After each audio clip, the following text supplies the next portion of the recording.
오늘 나온 여론조사에서도 윤석열 지지율이 쩍벌했습니다. 원래 윤석열 대통령 지지율이야 낮은 줄 알고 있지만 이런 분위기가 정당 지지율에 영향을 끼치게 되고 자연스럽게 총선 투표 현장에도 반영이 될 것입니다. 실제로 대통령 지지율은 작년 8월 이후 부정평가가 역대 최고 기록을 갱신하였습니다.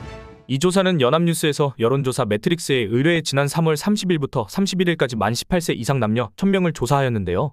대통령의 국정 운영 평가에 대한 긍정평가는 34%, 부정평가는 61%로 나타났습니다. 직전 조사와 비교하면 전 연령대에서 긍정평가는 하락, 부정평가는 상승한 결과라고 합니다. 사실상 총선이 시작되기도 전에 레임덕 현상은 시작되었다고 봐도 무방할 것 같네요. 정당 지지도는 국민의힘 35%, 더불어민주당 33%, 조국혁신당 11%, 개혁신당 3%, 녹색정의당 새로운미래 각각 1% 순이었습니다. 직전 조사 대비 국민의힘은 지지율이 4%포인트 내렸고 민주당은 1%포인트 오르면서 양당 간 격차는 2%포인트로 줄어들었습니다. 보시는 것처럼 조국혁신당이 11%를 새롭게 차지하였음에도 민주당과 국민의힘 격차는 2%밖에 차이가 나질 않습니다. 정부 여당에 대한 여론이 정말 심각하다는 것입니다. 민주당과 조국혁신당만 합치더라도 44%이고 국민의힘과 9%나 차이가 나는 수치입니다. 매트릭스 여론조사 추이를 보면 정부 여당에 조금 유리하게 결과가 나온 그동안의 흐름을 생각한다면 총선 직전의 여론은 확실히 범야권 우세로 흘러가는 것 같습니다. 여론조사를 확인할 수 없는 깜깜이 기간으로 돌입하는 직전까지도 이런 여론조사가 나오다니 이제는 정말 투표율만 남았다는 생각이 듭니다. 지난 21대 총선 사전투표율이 약 27%였는데 이걸 뛰어넘냐 아니냐를 관전 포인트로 보셔도 좋을 것 같네요. 근데 저 개인적으로는 이번 투표율은 좀 높지 않을까 예측해봅니다. 확실히 분노의 민심이 투표로 이어질 것으로 보이는데요. 얼마 전 22대 총선 재외국민 투표가 실시되었는데 처음 60%를 넘기면서 역대 총선 중 최고치를 기록했다고 합니다. 윤석열 정권이 역사를 새롭게 쓰고 있네요. 저는 분노의 유권자들이 투표에 참여하는 것으로 보고 있습니다. 그래서 곧 있을 사전 투표율이 얼마나 될지 기대가 됩니다. 한편 홍준표 대구시장이 한동훈을 저격한 글을 올려 화제인데요. 얼마 전 국민의힘 후보들이 윤석열 대통령 탈당을 요구한 것에 대해 홍준표 시장이 강하게 비판한 것입니다. 선거가 이번뿐만이 아니잖느냐. 흔들리지 맙시다며 벌써 핑계나 댈 생각 말고 끝까지 최선을 다합시다. 다 하고도 지면 깨끗이 승복하고 남 탓 말고 책임질 사람은 책임집시다고 하였습니다. 홍 시장은 2년도 안 된 대통령을 제쳐두고 총선이 아니라 대선놀이 하면서 셀카나 찍는 선거 전략으로 총선을 돌파할 수 있었다고 믿었냐고 비판했습니다.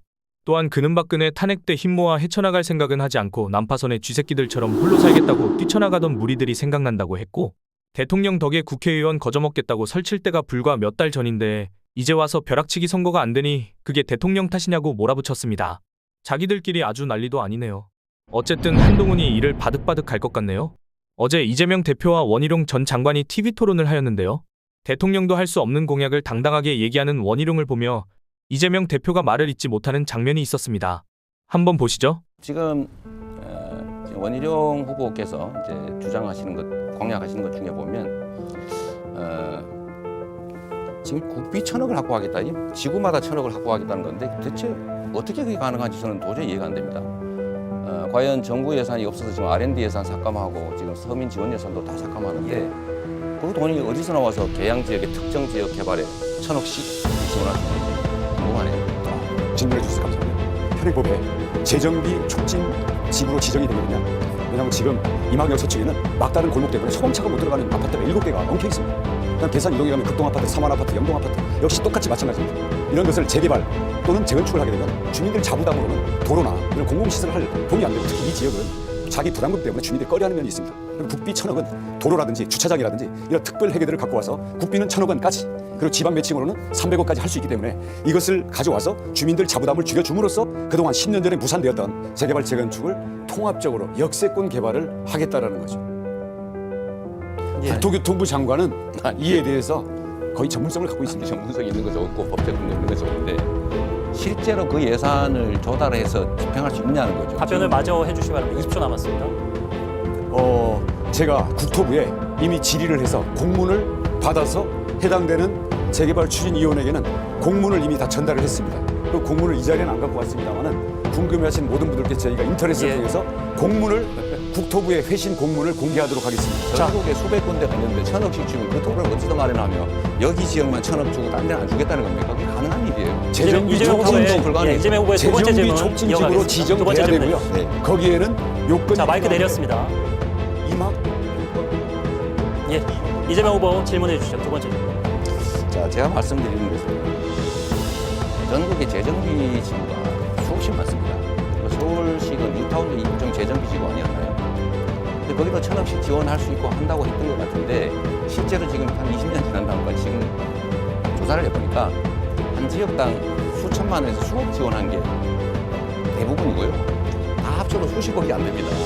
그런데 지금 계양 지역에만 한 지역당 1,000억씩 지원을 하겠다, 정부 지원을 받겠다.